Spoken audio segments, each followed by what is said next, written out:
नमस्कार। कभी ऐसा महसूस हुआ है कि हर वक्त हर किसी के लिए मौजूद रहने के बाद भी आपकी अहमियत मानो कम हो रही है?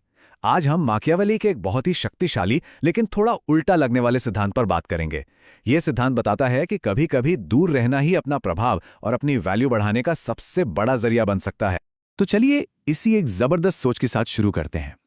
ये लाइन हमें अपनी आदतों पर, खासकर हर किसी के लिए हर समय अवेलेबल रहने की आदत पर दोबारा सोचने पर मजबूर कर देती है।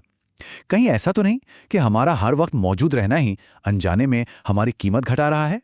और यहीं पर हमारी आज की हाइपर कनेक्टेड दुनिया का एक बड़ा विरोधाभास सामने आता है। हमें लगता है कि कोई जितना ज्यादा दिखेगा, जितना ज्यादा ऑनलाइन रहेगा, लोग उसे उतना ही ज्यादा महत्व देंगे। पर सच शायद इसका ठीक उल्टा है।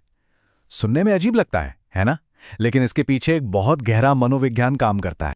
जरा सोचिए, कोई चीज जो आपको बहुत पसंद है, अगर वो हर दिन, हर समय, बिना किसी मेहनत के मिलने लगे, तो क्या उसके लिए वही पहले वाला चार्म, वही खास एहसास बना रहेगा? शायद नहीं। देखिए, इंसान का स्वभाव ही ऐसा है कि जो चीजें हमेशा और आसानी से मिल जाती हैं, हम उन्हें ग्रांटेड पे लेने लगते हैं और धीरे धीरे हमारी नजरों में उनकी कीमत कम हो जाती है। अच्छा, तो इसके पीछे का लॉजिक क्या है? देखिए, ये सब जुड़ा है इकोनॉमिक्स के एक बहुत ही सिंपल से प्रिंसिपल से। जो चीज़ दुर्लभ होती है, यानी जिसकी स्कैसिटी होती है, उसी की वैल्यू होती है।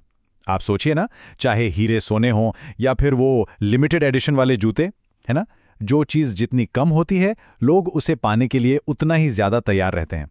और मज़े की बात यह है कि यही फंडा, यही नियम हमारे रिश्तों और हमारी सोशल स्टैंडिंग पर भी लागू होता है। अब ये स्लाइड देखिए, ये हमेशा उपलब्ध रहने और सोच समझकर स्ट्रैटेजिक तरीके से अनुपस्थित रहने के बीच का जो जमीन आसमान का फर्क है, उसे बिल्कुल साफ दिखाती है। एक तरफ है सामान्य और अनदेखा किया जाना, और दूसरी तरफ है दुर्लभ, सम्मानित और मूल्यवान बनना। चुनाव तो बिल्कुल साफ लगता है ना? तो सवाल ये उठता है कि इस सिद्धांत को असल जिंदगी में कैसे अपनाएं? इसे पीछे हटने की कला कहा जाता है। और इस पर ध्यान दीजिए, ये सिर्फ गायब हो जाना या लोगों से कट जाना नहीं है। नहीं, ये एक कला है जिसे सोच समझकर बहुत बारीकी से साधना पड़ता है।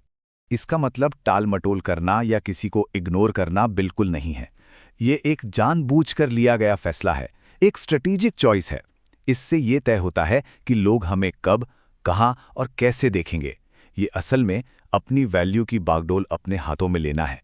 ये कॉन्सेप्ट सीधे तौर पर मैकियावेली की सोच से प्रभावित है, जो अपनी दृश्यता यानी अपनी विजिबिलिटी को कंट्रोल करने पर जोर देती है।